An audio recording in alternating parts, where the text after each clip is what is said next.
Ukraine Russia యుద్ధం తర్వాత చాలా దేశాలు సంక్షోభంలో కూరుకుపోయాయి. అందుకు one and only reason crude oil ధరల పెరుగుదలే. కానీ ఇండియాకు ఆ పరిస్థితి రాలేదు. అందుకు కూడా ఏకైక కారణం రష్యా నుంచి తక్కువ ధరకు క్రూడ్ దిగుమతి చేసుకోవటం. కానీ ఏడాది తర్వాత ఇందులో ఓ చిక్కొచ్చి పడింది. రెండు దేశాల మధ్య రూబుల్స్లో ట్రేడింగ్ జరగటం మాస్కోకు ఇబ్బందులు తెచ్చిపెట్టింది. ఇరు దేశాల ఎగుమతులు దిగుమతుల్లో ఉన్న వ్యత్యాసంతో రష్యాలో భారీగా మన కరెన్సీ నిల్వలు పేరుకుపోయాయి. దీంతో భారత్కు ఇక క్రూడ్ సరఫరా చేయటం కష్టం అనే వరకు పరిస్థితి వచ్చింది. సరిగ్గా ఇలాంటి సమయంలో జైశంకర్ మాస్కోలో ఎంట్రీ ఇచ్చారు. ఇదే సమయంలో యూఏఈతో బిగ్ డీల్ సైతం సెట్ అయింది. ఈ మొత్తం వ్యవహారంలో భారత విదేశాంగ విధానం మరోసారి మ్యాజిక్ చేసింది. ఇంతకు అంతర్జాతీయ వాణిజ్యంలో మోదీ సర్కార్ చేసిన ఆ మ్యాజిక్ ఏంటి? ఆగిపోతుంది అనుకున్న భారత్ రష్యా వాణిజ్యం తిరిగి ఎలా పుంజుకోబోతోంది? Watch the story. India Russia వాణిజ్యం నెక్స్ట్ లెవెల్ కు చేరబోతోందా? రూబుల్ వాణిజ్యం మరింతగా పుంజుకోబోతోందా? యుఏఈతో బిగ్ డీల్ సమస్యకు సొల్యూషన్ ఇచ్చిందా? ఉక్రెయిన్ పై యుద్ధం తర్వాత రష్యాపై పశ్చిమ దేశాల ఆంక్షలాస్త్రం సంధించడం, ఆ తర్వాత తక్కువ ధరకే మనకు క్రూడ్ ఆయిల్ సరఫరా చేస్తామని మాస్కో ముందుకు రావడం, మాస్కో ఆఫర్ ను మోడీ సర్కార్ యాక్సెప్ట్ చేయడం వంటి విషయాలు కొత్తగా చెప్పనే అక్కర్లేదు. ఈ విషయంలో పశ్చిమ దేశాలు బ్లేమ్ చేసే ప్రయత్నం చేసినా మోడీ సర్కార్ భారత్ ఫస్ట్ అనేది తమ విధానమని, రష్యాతో భారత మైత్రిని ప్రశ్నించే హక్కు ఎవరికీ లేదని బలంగా నిలబడింది. వెస్టర్న్ దేశాల మైండ్ బ్లాంక్ అయ్యేలా మాస్కో నుంచి క్రూడ్ ఆయిల్ దిగుమతి చేసుకుంటూ పుతిన్ సర్కార్ కు ఫైనాన్షియల్ గా అండగా నిలిచింది. ఒకప్పుడు క్రూడ్ దిగుమతుల్లో 1% వాటా కూడా లేని రష్యా ఇప్పుడు భారత్ కు అతి పెద్ద చమురు ఎగుమతి చేసే దేశాల లిస్టులో చేరింది. తాజాగా ఈ పరిణామాలపై భారత petroleum and natural gas ministry ఓ సంచలన ప్రకటన చేసింది. రష్యా ఉక్రెయిన్ యుద్ధంతో క్రూడ్ ఆయిల్ ధరలు భారీగా పెరిగాయని, చౌకగా దొరికిన రష్యన్ ఆయిల్ ని కొనుగోలు చేయకపోయుంటే భారత్ లో ద్రవ్యోల్బణం భారీగా పెరిగేదని petroleum and natural gas ministry తన నివేదికలో పేర్కొంది. ఇండియన్ రిఫైనర్లు రష్యన్ ఆయిల్ ను కొనుగోలు చేయకపోయుంటే దేశంలో ఆయిల్ కొరత ఏర్పడేది. ప్రస్తుతం రోజుకి 19 లక్షల బ్యారెళ్ల చమురు అవసరమవుతోంది.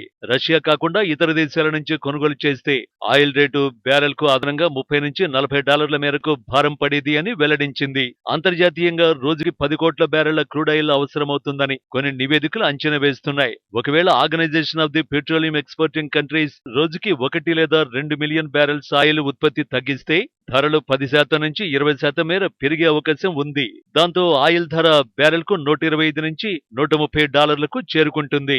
ఇండియాలో రోజుకి అవసరమయ్యే 19.5 లక్షల బ్యారెల్స్ సిద్ధం చేయకపోతే అదనంగా మరింత ధర పెరిగే ప్రమాదం ఉందని పెట్రోలియం మినిస్ట్రీ ప్రతినిధులు పేర్కొన్నారు. ప్రపంచవ్యాప్తంగా క్రూడ్ ఆయిల్ వాడకంలో ఇండియా 3వ స్థానంలో ఉందని, అందులో 85% క్రూడ్ అవసరాలను దిగుమతుల ద్వారా తీర్చుకుంటున్నట్టు అధికారులు చెప్పారు. దేశంలోని రిఫైనింగ్ కెపాసిటీ రోజుకి 50 లక్షల బ్యారెల్స్ గా ఉందని తెలిపారు. Petroleum and natural gas ministry చెప్పిన దాని ప్రకారం రష్యా నుంచి డిస్కౌంట్ ఆఫర్ రాకపోయి ఉంటే భారత్ కూడా ఆర్థిక ఇబ్బందులు ఎదుర్కోవలసి వచ్చేది. కానీ మాస్కోతో దోస్తీ మన దేశాన్ని ఆ రిస్క్ నుంచి బయటపడేసింది. పైగా రెండు దేశాల మధ్య రూబుల్స్ వాణిజ్యం జరగడంతో మన దగ్గర డాలర్ల నిల్వ పెరిగింది. అయితే ఎంతటి స్నేహం ఉన్నా ఒక్కోసారి ఇబ్బందులు తప్పవు. రష్యా భారత్ వాణిజ్యంలోనూ అదే జరిగింది. 2022-23లో రష్యాకు భారత ఎగుమతులు $3.1 బిలియన్ ఉండగా దిగుమతులు $46.21 బిలియన్ ఉన్నాయి. అంటే ఇరు దేశాల మధ్య $43 బిలియన్ లోటు ఏర్పడింది. సింపుల్ గా చెప్పాలంటే రష్యా దగ్గర పేరుకుపోయిన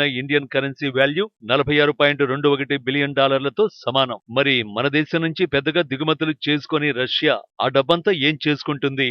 అసలు సమస్య అక్కడే మొదలైంది. ఎప్పుడైతే తమ దేశ ఖజానాలో మన కరెన్సీ పేరుకుపోయిందో రూబుల్ వాణిజ్యంపై మళ్లీ ఆలోచించాల్సిన పరిస్థితి ఎదురైంది. ఒక దశలో రూపీతో వాణిజ్యానికి ఫుల్ స్టాప్ పెట్టక తప్పని పరిస్థితి ఎదురైంది. కానీ ఈ విషయంలో మోడీ సర్కార్ క్లారిటీతో ఉంది.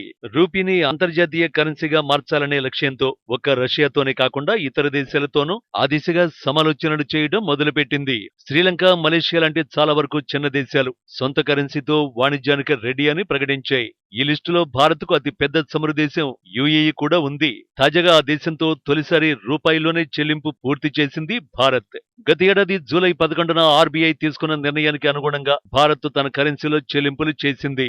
అబుదాబి నేషనల్ ఆయిల్ కంపెనీ నుంచి భారతీయ రూపాయలలో 1 మిలియన్ బ్యారెళ్ల ముడి చమురు కొనుగోలు చేయడానికి ఇండియన్ ఆయిల్ కార్పొరేషన్ చెల్లింపులు చేసింది. ఇది ప్రపంచవ్యాప్తంగా స్థానిక కరెన్సీని ప్రోత్సహించడానికి వ్యూహాత్మక ముందడుగుగా వాణిజ్య రంగ నిపుణులు చెబుతున్నారు. అందులో ఎలాంటి సందేహం లేదు. మరోవైపు 2022-23 ఆర్థిక సంవత్సరంలో భారత్ 232.7 మిలియన్ టన్నుల ముడి చమురు దిగుమతి చేసుకోవడానికి $157.5 బిలియన్ ఖర్చు చేసింది భారత్. అలాంటిది రూపాయల్లో క్రూడాయిల్ దిగుమతి చేసుకోవడం పెరిగితే ఇండియా ఆర్థికంగా మరింత బలంగా మారడం ఖాయం. ఈ లెక్క తెలుసు కాబట్టి రూపాయిని అంతర్జాతీయ వాణిజ్యానికి వినియోగించేలా చర్యలు మొదలుపెట్టింది మోడీ సర్కార్. ఈ విషయంలో పక్కా లెక్కలు వేసుకుని యాక్షన్లోకి దిగిందనడానికి యూఏఈతో మన కరెన్సీతో వాణిజ్యం చేయడమే ఉదాహరణ. ఎందుకంటే భారత్ రష్యా మధ్య రూబుల్స్ లో వాణిజ్యం మొదలైనప్పుడు భారత్ అంతటితో రిలాక్స్ అవ్వలేదు. అలా అయి ఉంటే ఈపాటికే మనం కరెన్సీని ఏం చేసుకోవాలో తెలియక సొంత కరెన్సీ వాణిజ్యానికి మాస్కో నో చెప్పి ఉండేది. కానీ భవిష్యత్తులో ఇలాంటి చిక్కులు తప్పవని గ్రహించిన మోడీ సర్కార్ ముందుగానే సొల్యూషన్ వెతకడం మొదలుపెట్టింది. అందులో భాగంగానే మన కరెన్సీతో ఇతర దేశాలతో వాణిజ్యం జరిగేలా చర్చలు ప్రారంభించింది. దాని ఫలితమే ఇప్పుడు యూఏఈతో రూపాయల్లో చమురు కొనుగోలు చేయడం. అది కూడా భారత విదేశాంగ మంత్రి జయశంకర్ 5 రోజుల పర్యటన కోసం మాస్కోలో ఎంట్రీ ఇచ్చిన సమయంలో కావడంతో యూఏఈతో రూపీ ట్రేడింగ్ హాట్ టాపిక్ గా మారింది. నిజానికి భారత కరెన్సీని ఏం చేసుకోవాలో తెలియక చైనీస్ యువాన్లలో కానీ యూఏఈ దిర్హామ్స్ లో కానీ చమురు కొనుగోలు చేసుకోవాలని మాస్కో భారత్ కు సూచించింది. ఇలాంటి సమయంలో యూఏఈ దిర్హామ్స్ తో రూపీ ట్రేడింగ్ ద్వారా ఆ సమస్యకు సొల్యూషన్ దొరికినట్లయింది. గత ఏడాది చేసుకున్న సమగ్ర ఆర్థిక భాగస్వామ్య ఒప్పందంతో యూఏఈ భారత్ మధ్య వాణిజ్యం 20% పెరిగింది. చరిత్రలో ఎన్నడూ లేనంతగా $85 బిలియన్ దాటింది. త్వరలోనే $100 బిలియన్ చేరే అవకాశం ఉంది. అలాగే యూఏఈకి భారత ఎగుమతులు 2026-27 కల్లా $31.3 బిలియన్ చేరుకోబోతోంది. ఫలితంగా యూఏఈతో వాణిజ్యంతో మన ఎగుమతుల ద్వారా వచ్చిన మిగులు దిర్హామ్స్ ను రష్యా లాంటి ఇతర దేశాలతో వాణిజ్యానికి వినియోగించొచ్చు. అదేవిధంగా మరిన్ని దేశాలతో రూపాయల్లో వాణిజ్యం చేయగలిగితే రష్యా దగ్గరున్న మన కరెన్సీ ఆ దేశానికి కూడా ఉపయోగపడుతుంది. సింపుల్ గా సింగిల్ లైన్ లో చెప్పాలంటే తమ దగ్గర మన రూపాయలు పేరుకుపోతున్నాయనే బెంగ మాస్కోకు అవసరం ఉండకపోవచ్చు. భారత విదేశాంగ మంత్రి జయశంకర్ సైతం తన తాజా మాస్కో టూర్ లో ఈ విషయాలపైనే చర్చించబోతున్నట్టు తెలుస్తోంది.